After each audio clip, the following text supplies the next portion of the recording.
My coach has a phrase of living and working at the intersection of purpose, joy, and justice. And I just think that more leaders should ask themselves, are they living and working at the intersection of purpose, joy, and justice? Are they doing work that they love doing, that fires them up every day and is ultimately for some higher purpose? We can all make some money, and some people are really good at it. Right? But at the end of the day, I think one of the most important questions you can ask yourself as a leader is, what are you doing to cultivate other leaders who are going to be those just leaders as well? Welcome to the 1110 Leadership Podcast, where we tackle issues at the intersection of leadership, faith, and culture.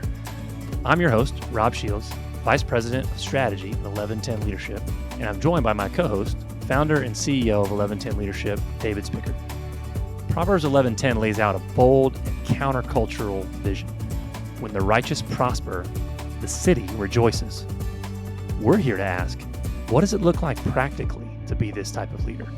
Leaders willing to invest everything they have so that everyone around them can thrive. Join us on the journey as we lean in, listen, and learn how to become Proverbs 11:10 kind of leaders. The kind of leaders that make our cities rejoice. David. Hey, Rob. How are we feeling? It's post-March Madness. Are you in grief, or are you still the jubilation, still riding high? Oh, well, it's always great, but I also realize the day after it's now the slow downhill until football season in the sport, right. in the sports calendar. Although I'm going to be excited about NHL playoffs and NBA playoffs. There's some other things. We got the Masters coming up. If you're a golf fan, you got NFL draft can be interesting. There's some peaks to that valley. Things. WNBA is starting. So we're not in an Olympic year, so nothing in the summer. I like how far ahead you think. That's good. Oh, That's yeah, good. yeah. The Olympics usually creeps up on most people, not you. You're like, nah, no, we got a while. So anyway, we're good. Love the spring. And excited about the summer. So a lot to look forward to. Yeah, pollen is almost out of our system. You'll appreciate this. I'm trying to brand. I got this idea from my father-in-law. He, around this time of year, branded a concept called mulch madness, where he invites all his son-in-laws over to help him spread mulch in his yard, usually around the tournament time. So I've borrowed that idea and tried to sell it to my kids, and I have been less successful in getting them excited. Yeah, that makes sense. Yeah. They want to climb the mountain. We just got it delivered this morning. They want to climb it and play King of Mulch Mountain. They don't want to actually help their dad spread it. So maybe you can help me with my sales pitch. Yeah. I thought you were going to have me help come do Mulch Madness. No, come on. You got one functional leg right now. I know. I'm still in rehab. And will be for a while. Yeah, all of a sudden I'm going to start seeing your calendar on a Saturday mornings, just PT for the next 6 months, just so that I have an excuse. I'll be walking around, then I see you come around the corner, I'll start my little limp. I don't blame you. I'm like one of the only people that actually has fun doing that. Yeah. Well, David, I'm excited about today's conversation. Ryan O'Donnell, just for folks who don't know, to kind of frame up who he is, what he's up to in the world, serial tech entrepreneur and former foster parent. So how many times do you say that in a sentence, David? Right out the gate. We're on a mission to use technology for good. He's based here in Raleigh, serves as CEO and co-founder of Sunlight, which is a tech startup that is helping to strengthen America's social safety net, starting with our broken child welfare system. Their first product, Your Case Plan, improves legal representation and communication in the child welfare system in order to reduce the time that children spend in foster care. He brings over a decade of experience starting and scaling tech startups, where he's helped over 30,000 people get jobs. He's built 2 national fundraising platforms. And to top it off, he broke the Guinness World Record for largest food drive in 24 hours at a single location. That's, my mind is exploding. At 18 years old. At 18, which he's going to get into a little bit more of that story. He's the proud graduate of North Carolina School of Science and Math, and also NC State University. We won't hold that last part against him as to Carolina Tar Heel fans. But David, this was a really powerful conversation and one that hits very differently for us. So would love to hear your reactions to it. Yeah, it's just you have an example of a business leader, entrepreneur who's got tremendous business savvy. And because of lived experience, as he will describe, we'll talk about how to build a business and create solutions around a massive social issue in our country that needs people like him taking steps to be innovative and create and take risks in order to really provide service and heal it to the foster care system in this example. We talk about this a lot in our podcast, in that our why and what we do is so important, and that everything that we do, no matter whether we have a business in a social service environment or we're having it in a market-based environment, whatever our product is, there is opportunity to rejoice the city, to fix broken things, to redeem things that need to be redeemed, to be people who use our gifts and talents to provide hope and healing to the people around us. So this could not be more of a clear example of that. I just love listening to the combination of Ryan's heart for this issue along with his business savvy and expertise. Yeah, it's great. I'm really excited to have him on. Really excited for our listeners to hear more about his story. So without further ado, we'll turn our tables over to our friend Ryan O'Donnell. Ryan, welcome to the 1110 Leadership Podcast.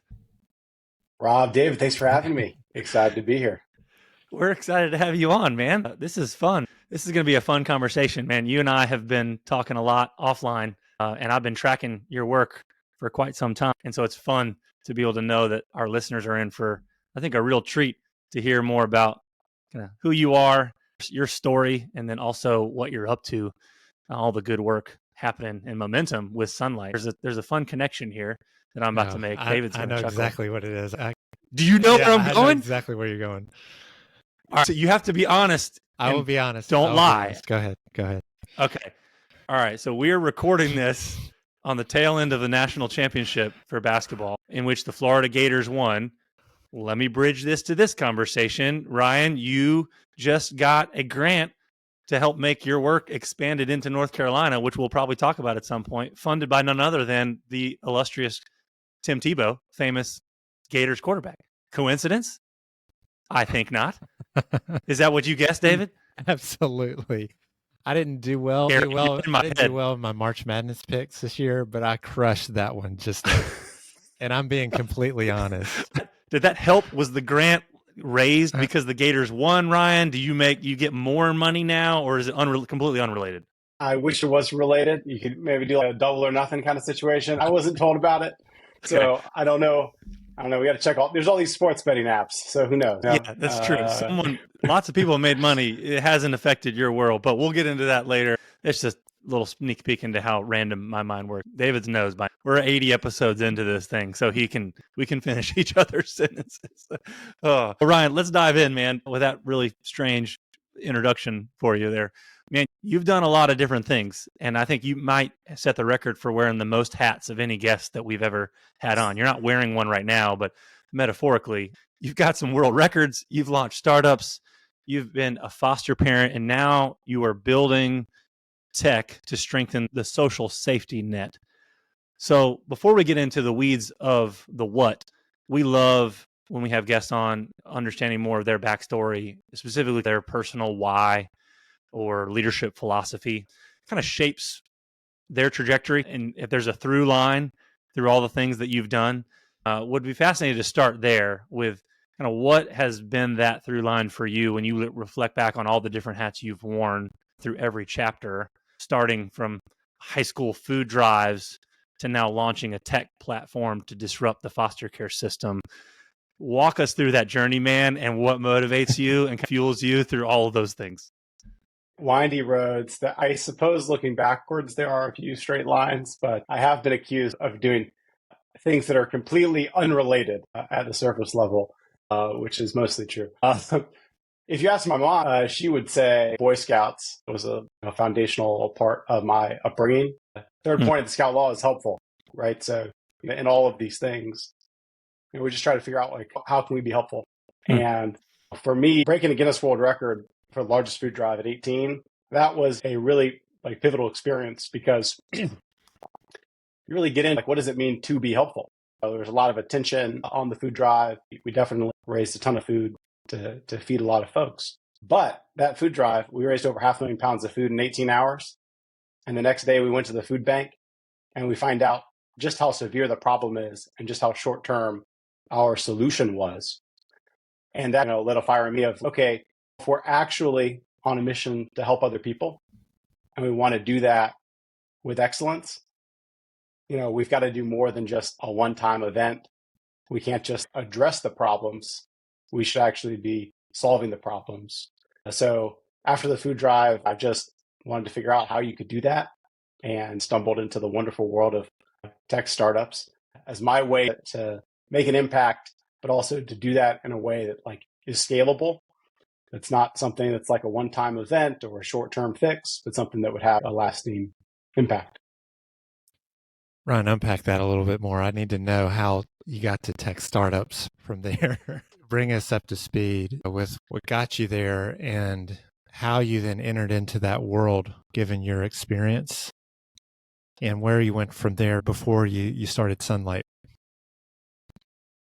Yeah, after the food drive, I went to NC State for undergrad and had this idea, as a lot of the student clubs are like fundraising on campus for various things. I was like, hey, we're asking people to donate their change to support various nonprofits working around the Raleigh area. But I don't have any change on me. But everyone's walking into the dining hall. They're picking up their Chick-fil-A sandwich. They're swiping their card. So I was like, what if we made it really easy to round up and donate the difference whenever you swipe your card, as opposed to having the physical, coin donation box at checkout? What if we did that electronically? So that was like first like startup idea, and built that company while I was a student to really just popularize roundup donations. And once you just dive on into the deep end of tech startup land, I caught the bus, so to speak. You just figure out everything you got to do to, bring an idea from a whiteboard to real life. So it was definitely just a lot of trial and error. A couple college kids just trying to figure out how to raise money for charity better. So then what led to Sunlight? How did you get to the point of tackling this system with both a sense of compassion and technology? What's the backstory of Sunlight and your first product, your case plan, and how that is reducing the time for young people to be in the foster care system? Yeah, so much of it was shaped from my experience as a foster parent. My wife and I became foster parents back in 2019. I was building my second startup that was in the HR and recruiting software space. And I just felt like I was living in two different worlds, right? Tech startup land by day, foster care system 24/7, 365. And I'll often talk about it. It's like a world of fax machines and snail mail, which is annoying if you're at the DMV, but it should be considered unacceptable if we're talking about like children whose like lives are on the line in our foster care system. So really just our personal experience as foster parents and struggling, trying to do what's best for our foster son, hoping to keep everyone on the same page. We just got a front row seat to seeing how broken, how we handle the child welfare system in our country is today. And if you look at all these other projects and everything I've kind of done over the course of my career, at the end of the day, it's about having a social safety net that's strong enough to actually help people get back up on their feet and not just continue falling through the cracks. And I think our foster care system is a great example in a bad way of so many people falling through the cracks. Families that we failed when they were kids now have kids of their own who ended up getting taken into the system. And then so many kids in the system who continue to fall through the cracks while they're in foster care, aging out and facing some pretty difficult and sobering statistics. So that was really just the motivating force behind building it. After we sold the last startup, wanted to do something that got me a little bit more back into the social sector roots, but being able to actually attack some of the problems that we saw in the child welfare system with technology. Ryan, before you get into the details of what the solution is, you and I have talked offline, and I know that we want to respect the sensitivity of the foster care system, but for those who haven't experienced the inefficiencies, can you just peel back behind the curtain a bit even just anecdotally from the things that you experience that help paint a picture when you say fall through the cracks? That's a term that we all hear, read in articles, but if you've not experienced it, my wife and I, we were halfway through foster care training and had a little taste of it before we got pregnant with our first child. And then they kick you out because they wisely think, hey, you can't manage having a newborn and a foster kid. You need to space those two things out. So I've gotten a little bit of a taste, but I think most people have not gotten any taste. I know you've told me a couple stories of sometimes it can be as small as a fudged number of a phone digit that can lead to a huge problem. So could you just maybe speak a little bit that paints a picture of what you mean by falling through the cracks before we talk more about what you're doing to solve those inefficiencies? Yeah, if you look at foster care kind of 101, right, in the United States, we've got about 400,000 children in foster care on any given night. What that means is local social services and a judge agree that child is either abused or neglected by their current caregivers, typically their parents, and that it's in that child's best interest to go into a foster home or with a relative while their parents or caregivers get things back on track so that they can ultimately return safely home. The stated goal of foster care is to keep kids safe, reunite them with their families whenever possible. And what we've often seen for a lot of kids in care, most folks will have a kind of idea in their head that most kids in foster care are victims of abuse. And the reality is that for the vast majority of children, I mean, we're talking 70, 80% of children were never physically, sexually, mentally abused by their caregivers. They're deemed to be neglected, which often has to do with poverty, might have to do with untreated mental health issues, substance use disorder. Just to make it really close to home, in North Carolina, about 15% of kids in foster care were removed from their families because of lack of housing. So if you just think of that, like, what does that actually look like for a family? That might be a mom with two kids who's leaving a domestic violence situation. The homeless shelter's full, or she's been there for 2 weeks and has to find something else. Is sleeping in her car.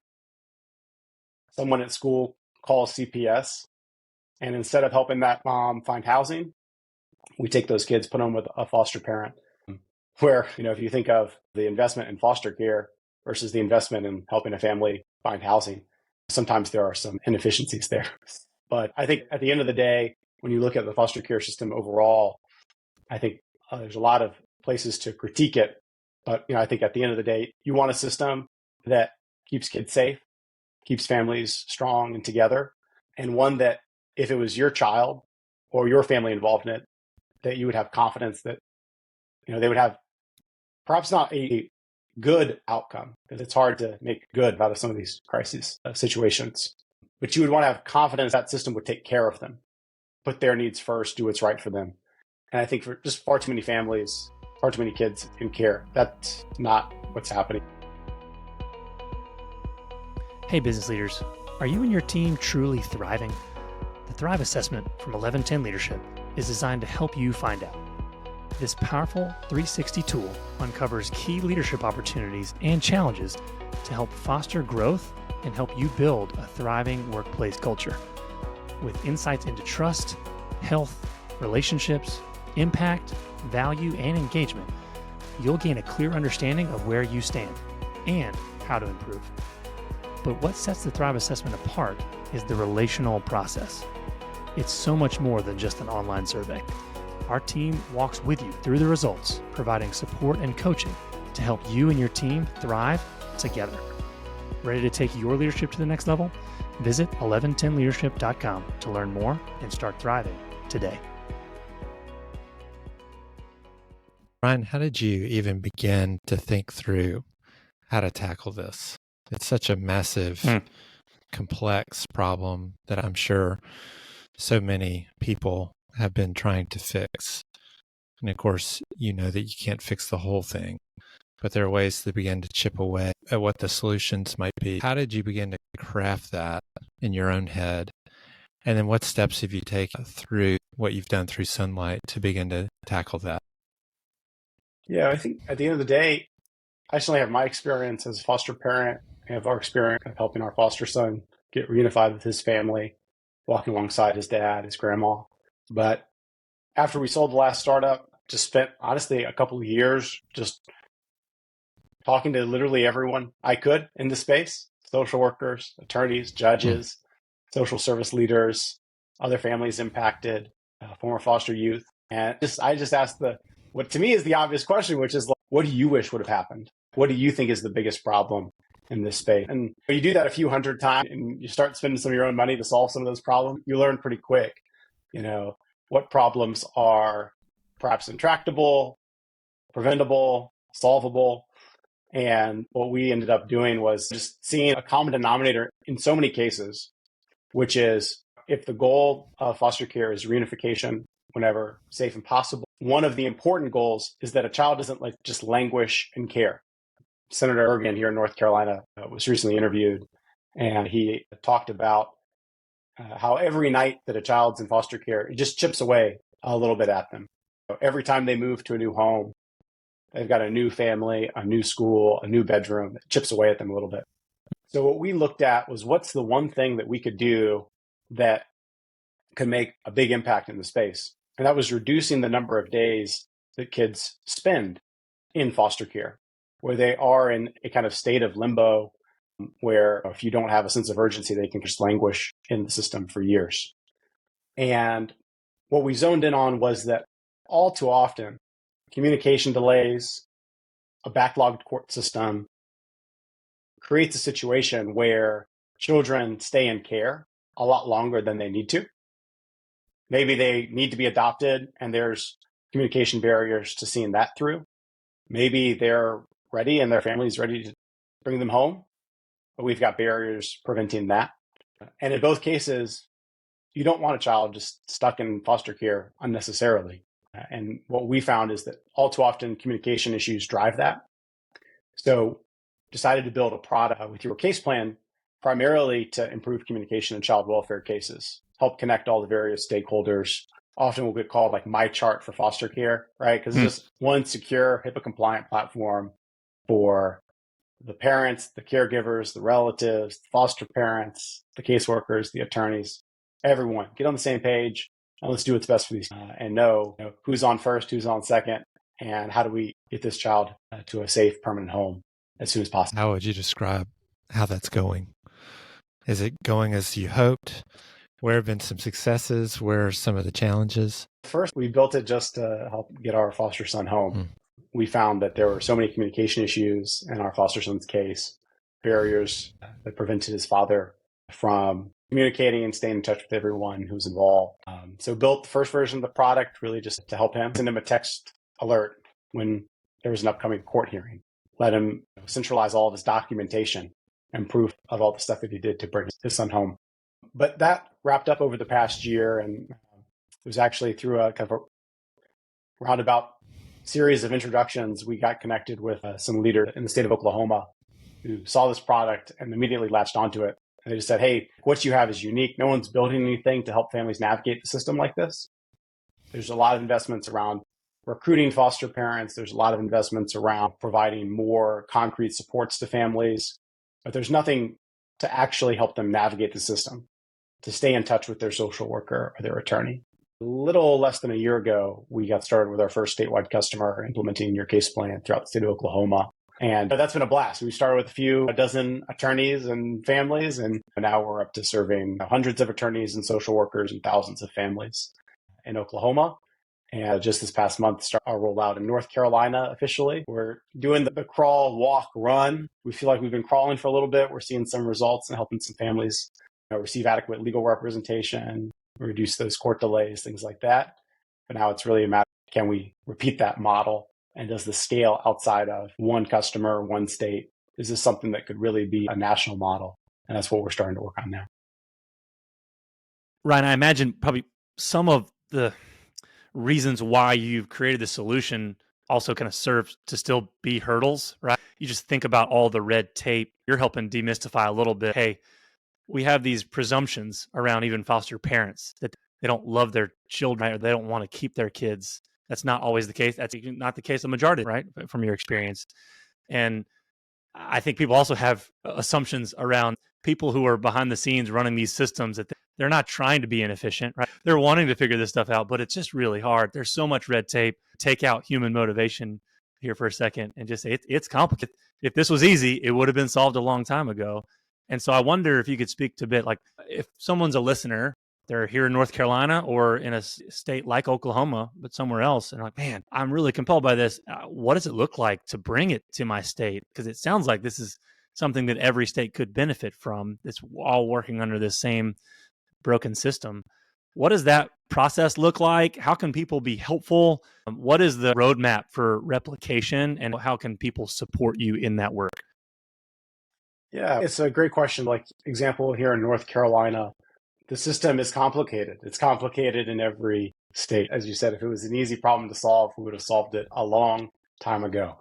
Ultimately, all children in foster care, it is a legal process, right? So we think of how we roll out in a state as bringing all these stakeholders together. We start with the individual families, foster parents, biological parents, relatives. Our platform is free for them. They can sign up on our waitlist on our website in their state. We typically get started with the state public defender's office, or in some places it's a county public defender's office, or like a legal aid nonprofit.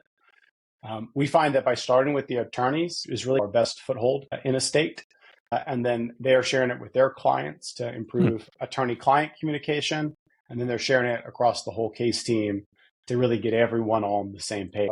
If you're a foster parent or you just know a foster parent, someone working in this space, send them to yourcaseplan.com to tell them to check it out, join the wait list. And if you're someone who's interested in local politics here in North Carolina, I just encourage folks to take a look at House Bill 612, a phenomenal bill to improve the state's child welfare system. And I just encourage folks, if they don't have a lot of exposure to the foster care system, if they don't know someone who's a foster parent, if they've never thought about doing that themselves. I think what you said earlier, Rob, is really important. And that is that it is complicated and there's a lot of gray area. We tend to oversimplify things. We got good parents, bad parents. We got good workers, bad workers. And I'll just make the space to say that I've spent a lot of time in court with a lot of families on all sides of this issue. And I've never met a mom or a dad who didn't profoundly love their kids. And what that looks like is different. Everyone's got their own struggles, but I've never met a mom or a dad who didn't love their kids and would do anything for them. And I think that so often we tend to put people into these buckets, have an us versus them mentality. Unfortunately, especially within a lot of faith communities where we think of these good foster parents and these bad biological parents. And I just think a great place to start is to just think about that a little bit more and explore what it would look like. If you're a church and you have a foster care ministry, or you're volunteering at different organizations, just think about who shows up at our church, who shows up to our programs, and who are we serving? And I think that's a really great place to start and know that the family is struggling, regardless of whether or not they're in the child welfare system. Are you associated with organizations that are helping them have more stability in their life and raise their families? I think that's sometimes overlooked in all these complicated policy debates and how do we fix court systems and all this stuff. At the end of the day, if folks just care about helping their neighbors a little bit more, we'd have a lot less of these issues downstream. Yeah. And what you've said really demystifies a lot of the misperceptions. People feeling like kids who are in the foster system really have been neglected and not loved. And that's really the issue. But hearing your experience with that is really helpful. I'm curious, Ryan, as a business owner in this space, how do you sustain yourself?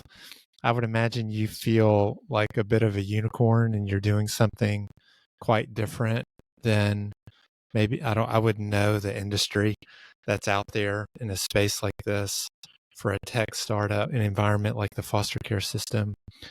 You might feel alone as a leader, like you don't have other places to go to get advice or perspective. How you think about giving, the rhythms that you need as a leader to make sure you're healthy yourself, how you're building a team, all of that. So from a standpoint of being a leader of a business and how you sustain yourself in this unique work, what are the things that have helped you to do that? Certainly having some battle scars and a few gray hairs from the first startups has been helpful. I'm not seeing any gray hairs, by the way. They're getting in there, a few of them. That's what having a newborn in the house will do to you as well. But like my first startup, we were building software for nonprofits to help them fundraise. So I think that was a really, I think, important experience because I spend a lot of my days talking to public defenders and social workers. Those are not parts of our government that are known to be well financed, right? I had a mentor once who said, I like to take on entrenched competitors from a position of weakness. And I just know I will outlast everyone. And I think about that a lot because the work is hard, but it's important. And there's not a lot of people doing it. So we have to be excellent in our work to like deliver for them. But there's not nearly as much noise in the child welfare software and legal services market as there were in my last startup in the HR software space, where there's just a whole lot of hype and a lot of hot air and folks solving problems that maybe don't need solved in some cases. And the work that we're doing is, I think so much more impactful. It really calls on us to be able to like out execute what we did in the past, right? Like we have to show up even more and work even harder to create the kind of outcomes that we want to have for families, but also for our own business. And I think a lot of the folks who had just funded us mentioned earlier is a fund called the Eagle Freedom Fund that Tim Tebow is a general partner in. And they have this concept of native impact, which if you think of all the different ways that business can be a force for good, you can have a business that does no good, we'd say actively hurts people. You can have a business that's like neutral, a business that like donates some money. The philanthropic side is disconnected from the core business. And then you've got things where the core business is driving that impact. And that's really what we see we're doing, right? If we sell more attorneys, if we sell more judges, if we sell more states using our product, we make money, but we make money driving better outcomes for families. So us being a larger organization, a faster growing organization, a more profitable organization, those things all serve the same mission, same goal, reducing time kids are in care, improving outcomes for them, which creates a type of like clarifying forcing function as leaders in business of, we don't get distracted by the shiny object. We've got one centralized goal. Let's get this into more families and let's do it as fast as possible because we believe it will actually make a difference. And that's the kind of stuff that we wake up with every day. That's the kind of stuff we are. We're a small team now, but that's what we're telling everyone on the team to think in those terms. If our product creates the impact that we believe it does, why isn't it everywhere? And what do we have to do to get after it that day to go make that happen? Wow. Ryan, that's really powerful. I think we spend a lot of time with our clients and come alongside business leaders and companies, really helping them to try to integrate in the way that you're talking about, right? Regardless of what their product is, right? Whether it has as much of a clear social impact of disrupting something like the foster care system or not, that ultimately our leadership needs to be fueled by what we believe about the world and why we're here, why we exist. How do we live out our personal purpose? And just, I think your story is so compelling just as someone who has done a lot of different things, but it just feels like you're fueled by just this clear why that has been this through line throughout your career. And you're living into that right now. You're using the skills and the gifts that God has given you, and you know what your purpose is, and you're bringing that to work every day, and that is fueling for you. And you can tell even just the energy and you have in this conversation, despite the gray hairs that I don't see either, and the newborn at home, man, like it's powerful and it is contagious. That energy is contagious. Just really grateful for the work that you guys are doing. We always land the plane with a bottom line, just a final thought. You've already mentioned a little bit of ways that people could get involved. Feel free to reiterate those. How people can find you. We'll obviously drop your website into our show notes, but and this can just be a reflection, a question, just something that people can use to just chew on, a little nugget to process this conversation as they think about it and go throughout their day. So the floor is yours. Take it away. Take us home.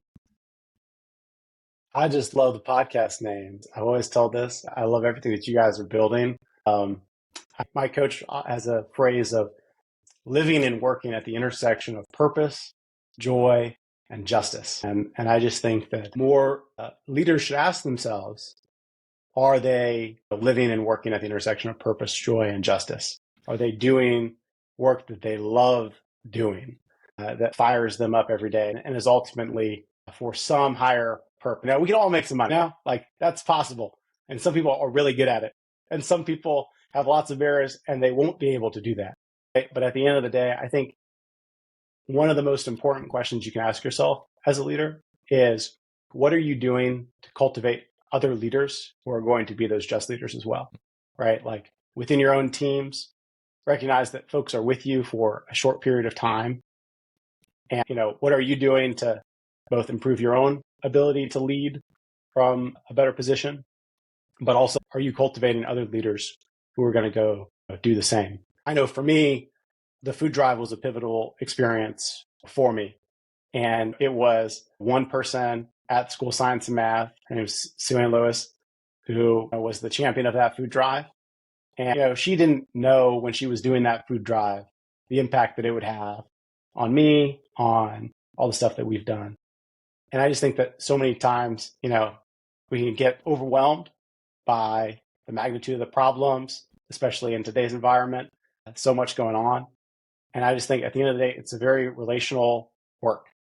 Being a leader, being able to give people the opportunity to figure out like what is working for them at the intersection of purpose, joy, and justice. So that'd be my closing thought for y'all, is to maybe just chew on how you're working with folks to get to that point. Yeah, I think we're pretty cool with that closing thought. Like that? Yeah. That's an on-brand message for the podcast too. Yes, it is. Can we take it? Can that be ours? That seems Hey, amazing. look, I don't think it's trademarked, guys. Okay. I think just Okay. go for God, that feels And, right. I'm being honest. I did not pay Ryan to say any of that just now. Oh, Yeah, that's great. wow. Thank you, Ryan. Wow. Thank you, Ryan. I think that's a great final thought. And we're grateful for the work that you're doing. Encourage people to get involved. Like you said, if they know the folks that you named in their area, please get online, send the website their way. If you have any questions, you can reach Ryan and his team through the website that we'll drop in the show notes. So Ryan, thank you for your time today, man. Grateful for you and excited to continue to watch Sunlight and watch it just continue to blow up and get everywhere. Awesome. Thanks. To learn more about 1110 Leadership, visit our website at 1110leadership.com. That's the numerals 11, then spelled out TEN leadership.com. That's 11 TEN leadership.com. There you'll find more resources to equip you on the journey of becoming an 1110 leader. You can also get connected to our growing leadership network. If you've enjoyed this episode, share it with a friend. To help others find us, you can also rate and review us on Apple Podcasts or wherever you listen to podcasts.